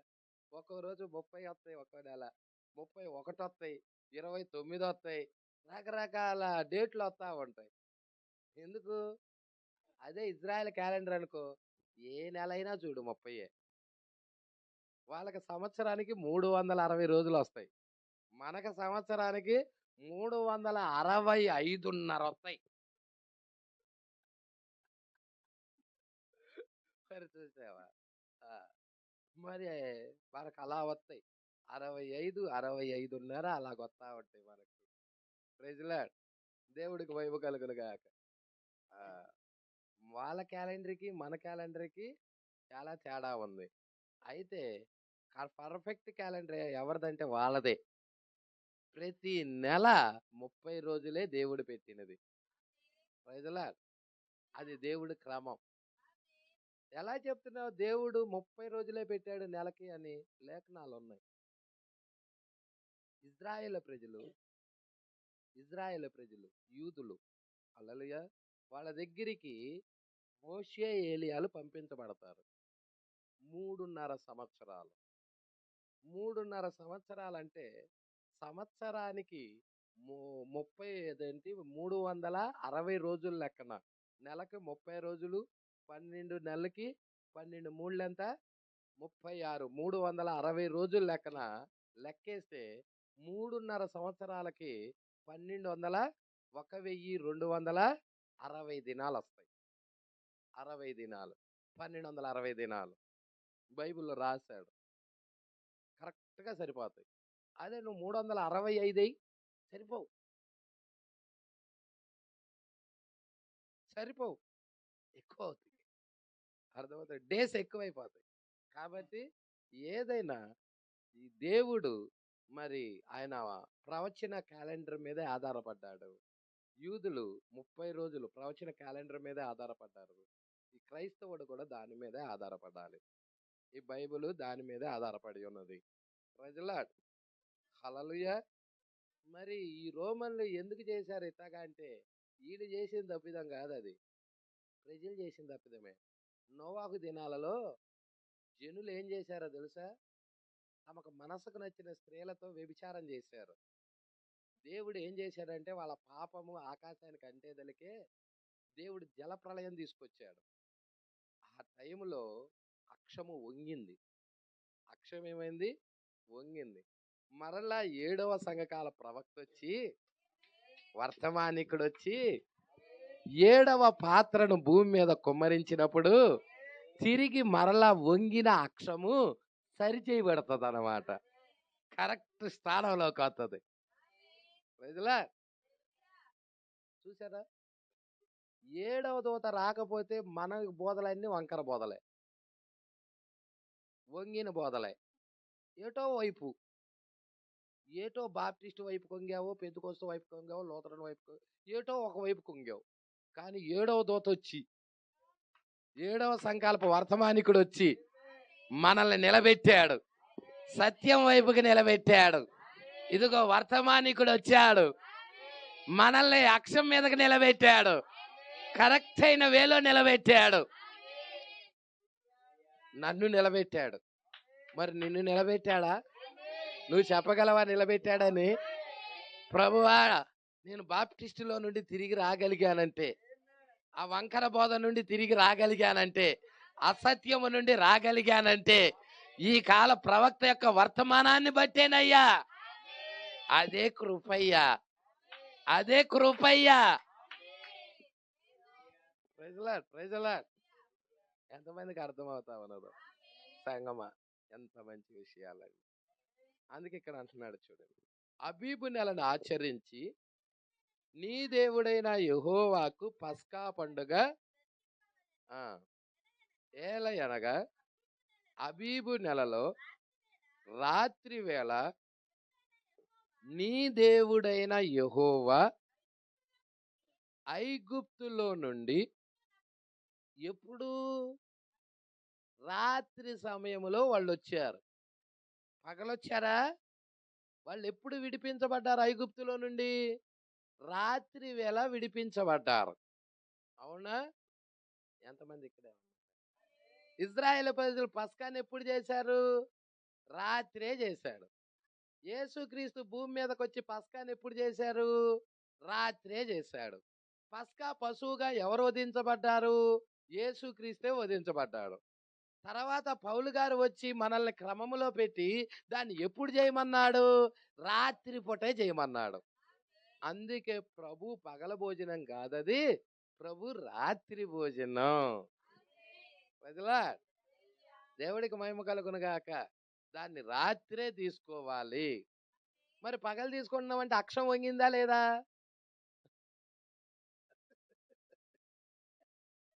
ప్రజలా, ఇంత క్లియర్ గా కనబడుతుంది కదా వంగినట్టు. అవునా కదా? దేవుడు ఒక్కడేనని చెప్తుంది బైబిల్. అవునా కదా? నాకు ముందుగా ఏ దేవుడు లేడు, నా తర్వాత ఏ దేవుడు ఉండడు. అవునా? మరి దేవుడు ఒక్కడేనని చెబుతుంటే మరి నేడు సంఘాలు త్రియేక దేవుడు అని, ముగ్గురు దేవుళ్ళు అని చెబుతున్నాయి. అక్షరం వంగిందా లేదా? యేసుక్రీస్తు నామములో బాప్తిజం అని చెబుతుంటే తండ్రి కుమార పరిశుద్ధాత్మ అంటున్నాయి. అక్షరం వంగిందా లేదా?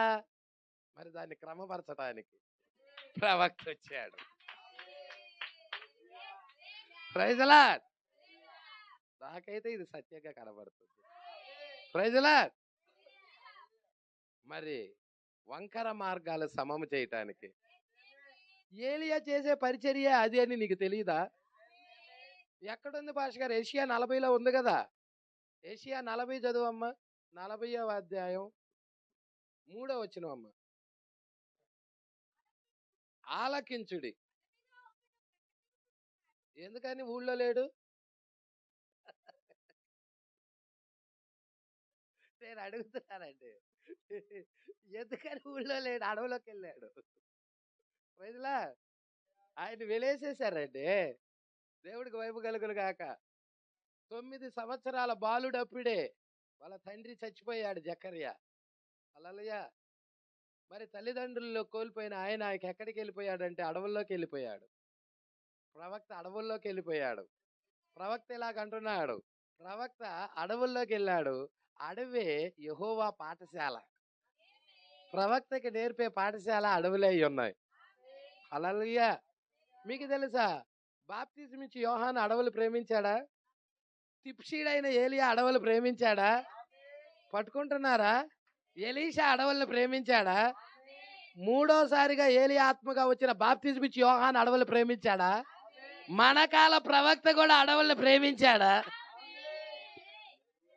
అడవుల్లోకి వెళ్ళిపోయేవాడు కాదు. పొద్దున్నే చీకటి మంచంతోనే వెళ్ళిపోయేవాడు కారు వేసుకొని. ప్రార్థించేవాడు. రేయి మొదటి జాములోనే వెళ్ళిపోయేవాడు. హల్లెలూయా. కాబట్టి ఏమన్నాడు? ఆలకించుడి. ఎవరా ఒకడు? ఇద్దరు కాదు, ఇద్దరో ముగ్గురో అందరో కాదు, ఒకడు. రాశాడు అక్కడ క్లియర్గా. మొదటి రాకడకు ముందుగా ఒకడున్నాడు, రెండో రాకడకు ముందుగా ఒకడున్నాడు. Praise the lord. దేవుడికి మహిమ కలుగును గాక. ఆయన ప్రవక్త అయిన ఏలియానే, ఈయన ప్రవక్త అయిన ఏలియానే. హల్లెలూయా. ఆయన మీద ఉన్నది బాప్తిజం ఇచ్చే యోహాను మీద ఉంది ఏలియా ఆత్మే, ఈయన మీద ఉన్నది ఏలియా ఆత్మే. Praise the lord. ఆలకించిడి.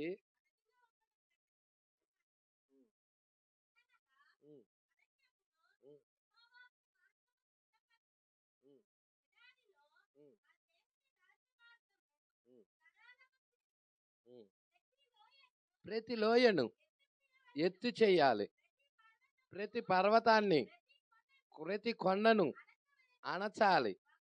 వంకరవి చక్కగాను, కరుకైనవి సమముగాను. మరి అక్షం సరిచేసే పరిచర్య. ప్రజలా, వంకర ఇవన్నీ సరిచేయాలి. హల్లెలూయా. ప్రతి కొండను ఏం చేయాలి? అణచేయాలి. ప్రతి లోయను ఏం చేయాలి? పొడవాలి. కొంచెం వేసి పొడవాలి. అర్థమవుతుందా? దేవుడికి మహిమ కలుగునుగాక. యెహోవాకు మార్గాన్ని సిద్ధపరచడానికి వచ్చాడు. వీళ్ళు అంటారు యెహోవా వేరు యేసు వేరు అంటారు. నేను అడుగుతున్నా, బాప్తిజం ఇచ్చి యోహాను మార్గాన్ని సిద్ధపరిచింది యేసుగా యెహోవాక? వాళ్ళ రూట్కే వెళ్దాం. మనం కొద్దిసేపు వాళ్ళ రూట్కే వెళ్దాం. యెహోవా వేరు తండ్రి, యేసు కొడుకు, కుమారుడు, ఈయన రెండో వ్యక్తి అనుకుందాం. ఇప్పుడు బాప్తిజం ఇచ్చి యోహాను ఎవరికి మార్గాన్ని సిద్ధపరచడానికి వెళ్ళాడన్నాడా? ఉందిగా లేఖనం. ఎవరికి? యెహోవాకు మార్గాన్ని. నేను అడుగుతున్న ప్రశ్న, బాప్తిజం ఇచ్చి యోహాను ఇదిగో లోక పాపాలు మోసుకొని పోవు దేవుని గొర్రె పిల్లని ఎవరి గురించి చెప్పాడు? యెహోవా గురించి చెప్పాడా? యేసు గురించి చెప్పాడా? మార్గాన్ని యేసుకు సరళం చేశాడా? యెహోవాకు సరళం చేశాడా? ఎవరికి సరళం చేశాడమ్మా? లేఖనం ఎవరికి చెయ్యాలని ఉంది? యెహోవాకు. ఆయనే ఈయన అనుకో, నువ్వు ఒప్పేసుకున్నావు అనుకో, పేచీ ఉండదు. ఒప్పేసుకోలేదనుకో, ఈ లేఖనం నిన్ను డిష్యున్ తన్నిద్ది. లేఖనమే తన్నిద్ది, నేను కాదు. మార్గాన్ని సిద్ధపరిచింది ఎవరు? బాప్తిజం ఇచ్చి యోహాను యెహోవాకు మార్గాన్ని సిద్ధపరచడానికి వచ్చాడు. కానీ భూమి మీదకి బాప్తిజం ఇచ్చి యోహాను వచ్చినప్పుడు ఉన్నది యేసా యెహోవా? యేసే. ఎందుకంటే యెహోవాయే యేసుగా వచ్చాడు. అంటే రూపాన్ని మార్చాడు. అది గుర్తించాడు. వీళ్ళు గుర్తిస్తున్నారా? ఎందుకు గుర్తించలేకపోతున్నారు? బాప్తిజం ఇచ్చి యోహాను పరిచర్య ఆత్మ పరిచర్య, వీళ్ళ పరిచర్య అక్షర రూపంలో ఉన్న పరిచర్య. అక్షరము చంపుతుంది, ఆత్మ జీవింపజేస్తుంది. కాబట్టి ఆత్మ పరిచర్య కింద ఉన్న వాళ్ళేమో గుర్తిస్తున్నారు, అక్షర పరిచర్య కింద ఉన్న వాళ్ళేమో గుర్తించటల్లా. ముగ్గురు దేవుళ్ళు అంటున్నారు.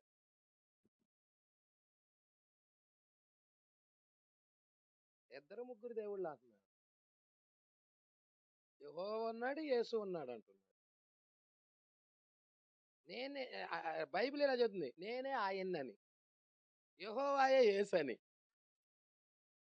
అపోస్తుల బోధే అది. అపోస్తుల బోధ ఏంటో చెప్పండి. యెహోవాయే యేసు అని నమ్మకపోతే నువ్వు పాపంలో ఉండి చచ్చిపోతావు.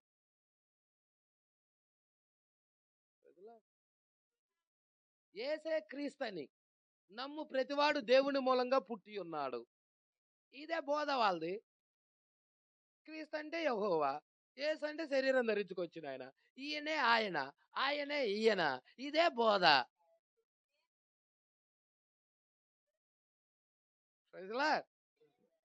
దేవుడికి మహిమ కలుగును గాక. అర్థమవుతుందా? అందుకే వాక్యాన్ని నమ్మటానికి నువ్వు థియాలజీ నేర్చుకోవాల్సిన అవసరం లేదు. లేదు లేదు. దేవుడి మీద ఆధారపడితే చాలు, దేవుడు నేర్పిస్తాడు. హల్లెలూయా. అందుకే ఇక్కడ ఏమంటున్నాడమ్మా? ఇక్కడికి రండి అమ్మా. ఏలయనగా అబీబు నెలలో రాత్రి వేళ నీ దేవుడైన యెహోవా ఐగుప్తులో నుండి నిన్ను రప్పించెను. అవునా? మొదటి నిర్గమంలో ఇజ్రాయెల్ ప్రజలు ఐగుప్తులో నుండి వచ్చారు.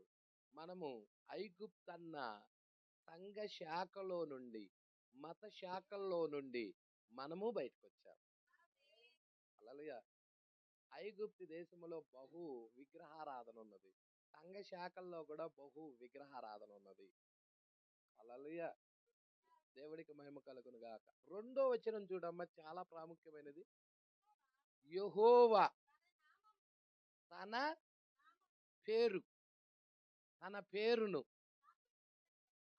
తన పేరును స్థాపించటం అంటే ఉంచటం, అక్కడ పెట్టటం. అక్కడ తన పేరును, తన నామాన్ని పెట్టుటకై ఎవరు ఏర్పరచుకోవాలి? ఎవరు ఏర్పరచుకోవాలి? పాస్టరా, బిషపా, రెవరెండా, బైబిల్ థియాలజీ బోధకుడా, విశ్వాస? ఎవరు ఏర్పరచుకోవాలి? యెహోవాయే ఏర్పాటు చేసుకోవాలి. ఆయన నామమును స్థాపించుటకై ఏర్పాటు చేసుకొను స్థలములోనే నీ దేవుడైన యెహోవాకు నువ్వు విశ్వాసివైన నీవు ఈ దేవుడు ఏర్పాటు చేసుకున్న స్థలం దగ్గరికి వచ్చి ఆయన ఆరాధించాలని దేవుడు కోరుకుంటున్నాడు. ఎవరు ఏర్పాటు చేసుకున్న స్థలం? యెహోవా ఏర్పాటు చేసుకున్న స్థలం. ఆయన ఏర్పాటు చేసుకున్న స్థలంలో ఆయన నామాన్ని పెడుతున్నాడు. నువ్వు ఎక్కడికి వెళ్ళాలి? దేవుడు ఏర్పాటు చేసుకున్న స్థలం దగ్గరికి వెళ్ళాలి. ఆ స్థలంలో మాత్రమే దేవుడు నిన్ను కలుసుకుంటాడు. ఇంకొక చోట దేవుడు నిన్ను కలుసుకోడు, నీ అర్పణ అంగీకరించడు, నీ ప్రార్థన ఆలకించడు. నీ ప్రార్థన ఆలకించాలన్నా, నీ అర్పణలు అంగీకరించి స్వీకరించాలన్నా నువ్వు ఎక్కడికి వెళ్ళాలి? దేవుడు ఏర్పాటు చేసుకున్న స్థలములోకి వెళ్ళాలి. ఆ స్థలములోనే ఆయన తన నామాన్ని పెట్టుతున్నాడు.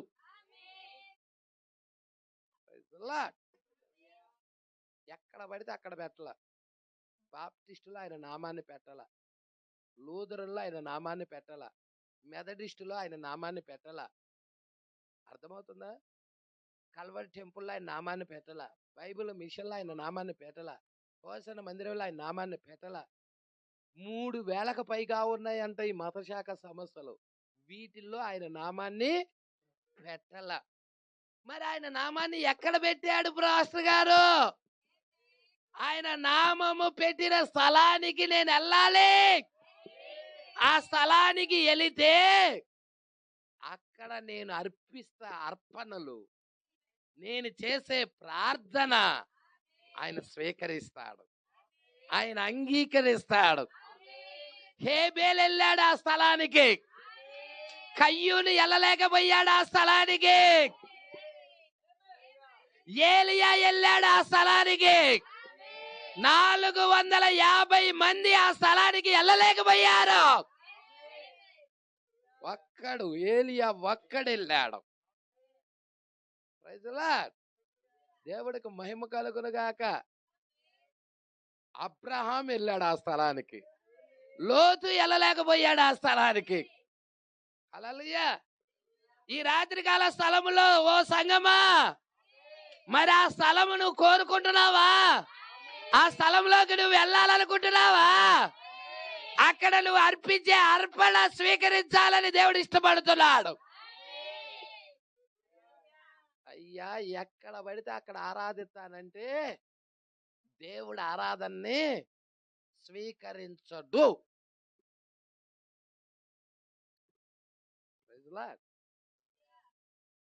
యాకోబు దేవుడు ఏర్పాటు చేసుకున్న స్థలం దగ్గరికి వెళ్ళి, అక్కడ ఆయన ఎన్నుకున్న స్థలం దగ్గరికి వెళ్ళాడు కాబట్టి యాకోబు ప్రార్థన దేవుడు ఆలకించాడు. బయలుదేవుడా యెహోవా దేవుడా? యెహోవా దేవుడైతే యెహోవా పక్షాన తిరగండి, బయలుదేవుడైతే బయలు పక్షాన తిరగండి అని ఏలియా కర్మేలు పర్వతం దగ్గర సవాలు చేశాడు. లోకం మొత్తం యెహోవాకు వ్యతిరేకంగా తిరిగింది, బయలును ఆరాధిస్తా ఉన్నది. ఆ టైంలో తిప్షీడైన ఏలియా రంగం మీదకి వచ్చాడు. హల్లెలూయా. అక్కడే కొద్ది మంది ఉన్నారు ఏలియా పక్షం వహించేవాళ్ళు. ఏలియా బలి అర్పణ అర్పిస్తుంటే, కర్మేలు పర్వతం దగ్గర అర్పిస్తుంటే, ఏలియా ఆరాధన చేస్తుంటే చప్పట్లు కొడతా ఉన్నారు అక్కడ కొద్దిమంది. అహాబు చూస్తున్నాడు, ఎవడరా చప్పట్లు కొడుతుంది? ఏలియా వర్తమానానికి చప్పట్లు కొడుతున్నాడు ఎవడు? 450 మంది ఇక్కడ ప్రవక్తలు ఉన్నారు, జీతం ఇచ్చి వీళ్ళని పోషిస్తున్నాను. 450 మంది సేవకులు ఉన్నారు. కానీ ఏలియా అర్పణ అర్పిస్తున్నప్పుడు చప్పట్లు కొడుతున్నారే కొద్ది మంది. ఎవరో తెలుసా? వాళ్ళే ఇక్కడ చప్పట్లు కొట్టే వాళ్ళు నీడైతే వీళ్ళు నిజరూపమా.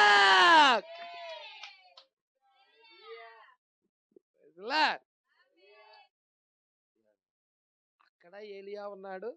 ఏలియా వర్తమానాన్ని ప్రేమించిన వాళ్ళు 7,000 మంది శేషము ఇంకా మిగిలి ఉన్నదని దేవుడు చెప్పాడు. చెప్పాడా? చప్పట్లు కొట్టిన వాళ్ళు, ఏలియా వర్తమానాన్ని ఆమేన్ అన్నాళ్ళు, ఏలియా పక్షం వహించిన వాళ్ళు, కొద్ది లోకం మొత్తం బయలుకి తిరిగినా, ప్రపంచమంతా సంఘశాఖలను ఆరాధిస్తున్న, సంఘశాఖలన్నీ బయలు ఆరాధిస్తున్నా, కానీ ఒక చిన్న మందు ఉంది, యెహోవా దేవుడని, యెహోవా పక్షాన నిలబడిన ఒక చిన్న మందు ఉంది. వాళ్ళు ఏలియా పక్షం వహించారంట. ఈ కాలపు ఏలియా పక్షాన వహించారు వాళ్ళ. Praise Lord. దేవుడికి మహిమ కలుగునుగాక. మరి వాళ్ళల్లో బీజం ఉంది కాబట్టి వహించారు, లేకపోతే వాళ్ళు కూడా ఈ 450 మంది పక్షాన ఉండేవాళ్ళు. కానీ ఈ 450 మంది పక్షాలు లేకుండా ఏలియా పక్షాలు ఉన్నారు. ఈ కాలం ఏలియా పక్షాల రుజువు చేయబడిన ప్రవక్త, అగ్ని స్తంభంతో రుజువు చేయబడిన ప్రవక్త. Praise Lord. మీకు తెలుసా ఏలియా దినాల్లో అగ్ని దిగొచ్చిందని? బలి అర్పణ స్వీకరించటానికి ఆకాశము నుండి అగ్ని దిగొచ్చి ఆ అర్పణ స్వీకరించిందని సంగతి తెలుసా? ఇదిగో ఇక్కడ కూడా అగ్ని. చూడు, ఇక్కడ చప్పట్లు కొడుతున్నావు, చూసావా? ఎందుకంటే ఇది సత్యమని, ఇది నిత్య సత్యమని. అక్కడున్నాళ్లే ఇక్కడ ఉన్నారు, అక్కడున్నాళ్లే ఇక్కడ ఉన్నారు. దేవుడికి మహిమ కలుగునుగాక. హల్లెలూయా. వాక్య పక్షాన నిలబడుతున్న చిన్న వధువు, హల్లెలూయా. సర్వలోకము అక్షము తప్పిపోయిన, కానీ అక్షము మీద నిలబడి, సత్యము పక్షాన నిలబడి, ఆది అపోస్తుల బోధ పక్షాన నిలబడి, దేవుడు ఒక్కడేనని, విశ్వాసం ఒక్కటేనని, బాప్తిజం ఒక్కటేనని, పాత నిబంధనలో యెహోవాయే, కొత్త నిబంధనలో యేసని ప్రకటించే ప్రవక్త పక్షాన నిలబడిన వధువా.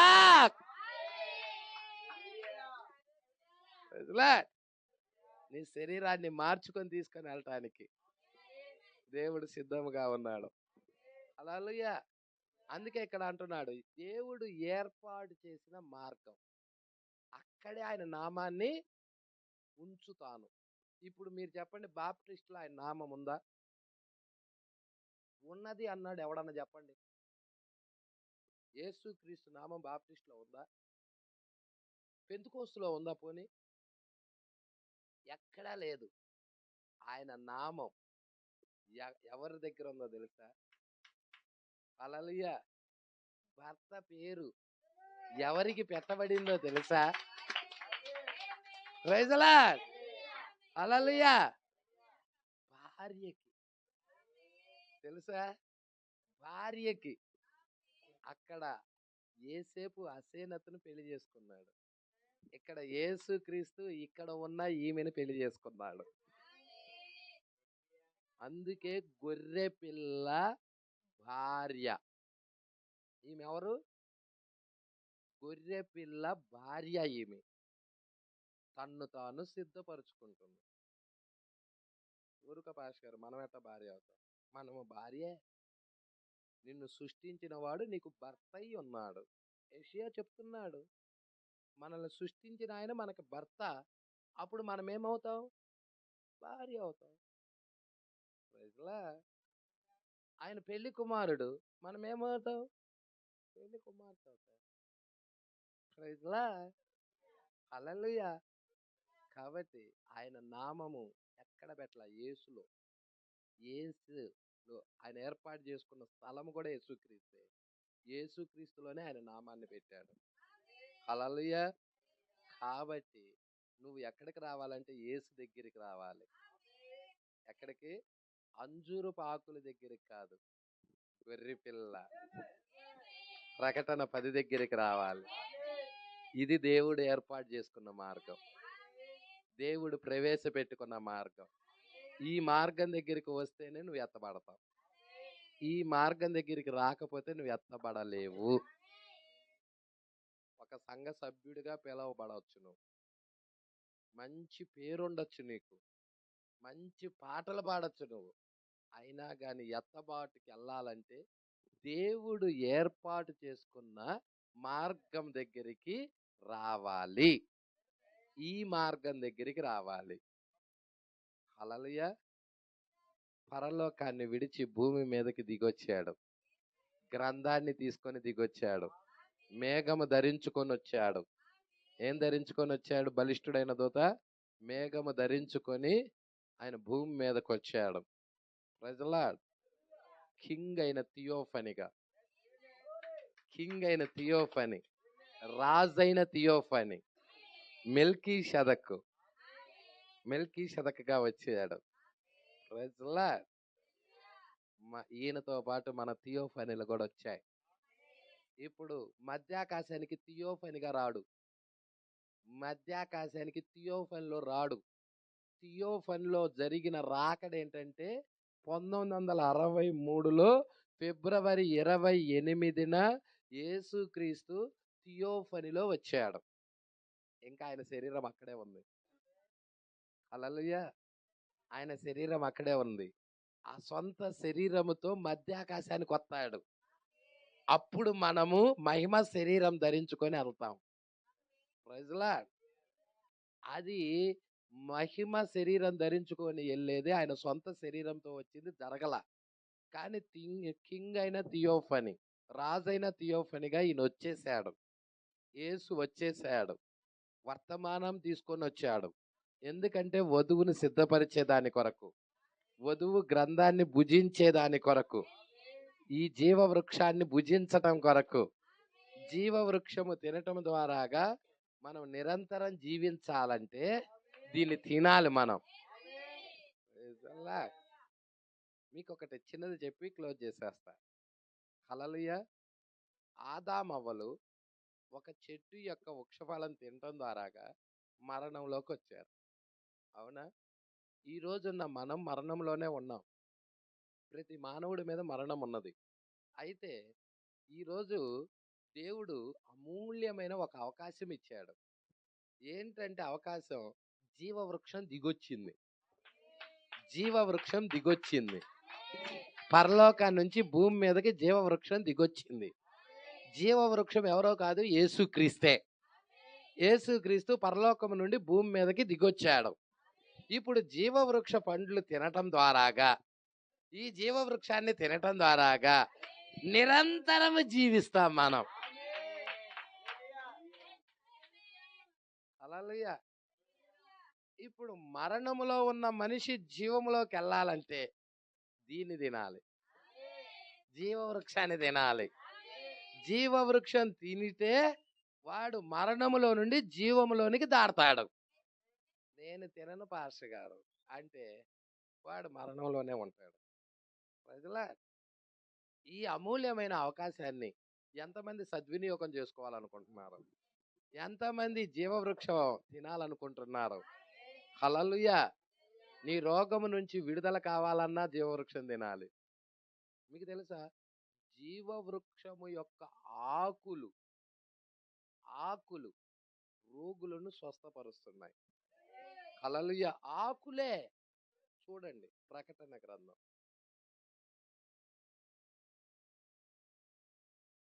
22వ అధ్యాయం 1 నుండి. మరియు స్ఫటికము వలె మెరియునట్టి జీవ జలముల నది దేవుని యొక్కయు గొర్రె పిల్ల యొక్కయు సింహాసనము నొద్ద నుండి ఆ పట్టణపు రాజవీధి మధ్యను ప్రవహించుట ఆ దూత నాకు చూపెను. ఆ నది యొక్క ఆవల ఏమన్నది? జీవవృక్షం ఉండెను.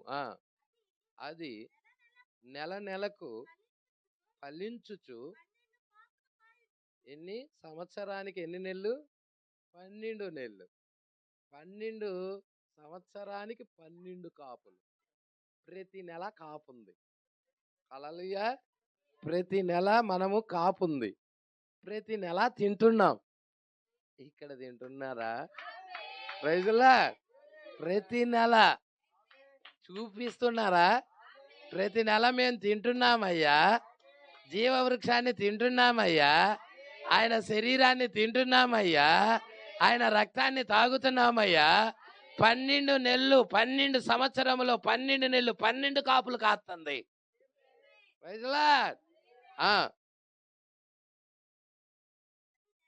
అది నెల నెలకు ఫలించుచు 12 కాపులు కాయును.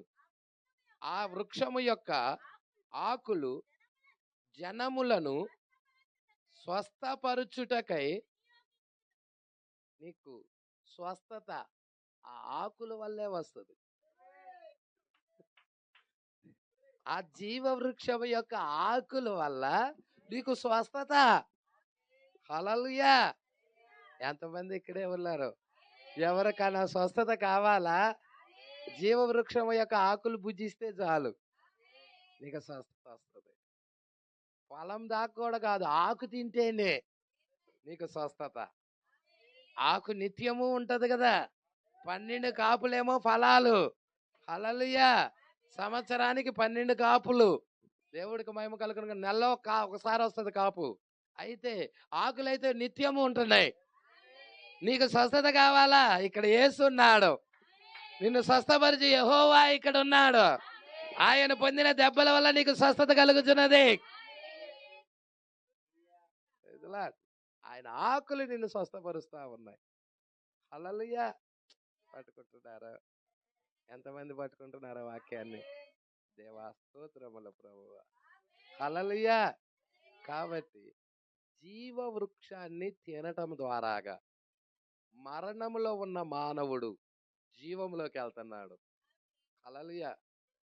జీవములో ఉన్న మానవుడు మంచి చెడ్డల తెలివినిచ్చు వృక్షం తినటం ద్వారాగా మరణములో పడ్డాడు. ఇప్పుడు మరణములో నున్న మానవుడిని జీవంలోనికి దాటించడానికి జీవ వృక్షం వచ్చింది. ఆ జీవ వృక్షం తినటం ద్వారాగా మరణములో నుండి జీవంలోనికి దాడుతున్నాం. ఎంతమంది రాత్రికాల సమయంలో జీవవృక్షం భుజించడానికి ఇష్టపడుతున్నారు? దేవుడు మాటలు దీవించి ఆశీర్వదించును గాక. ప్రార్థన చేసుకుందాం. ఇలాంటి వర్తమానాలు మీకు మరిన్ని అందుబాటులో ఉండాలంటే ఈ ఛానల్ని సబ్స్క్రైబ్ చేయండి. ఇంకా ఈ ఛానల్ని సబ్స్క్రైబ్ చేసుకుని వారు ఉన్నట్లయితే ఈ వీడియోలో చూపించిన విధంగా సబ్స్క్రైబ్ చేసుకోనండి. ఆమేన్.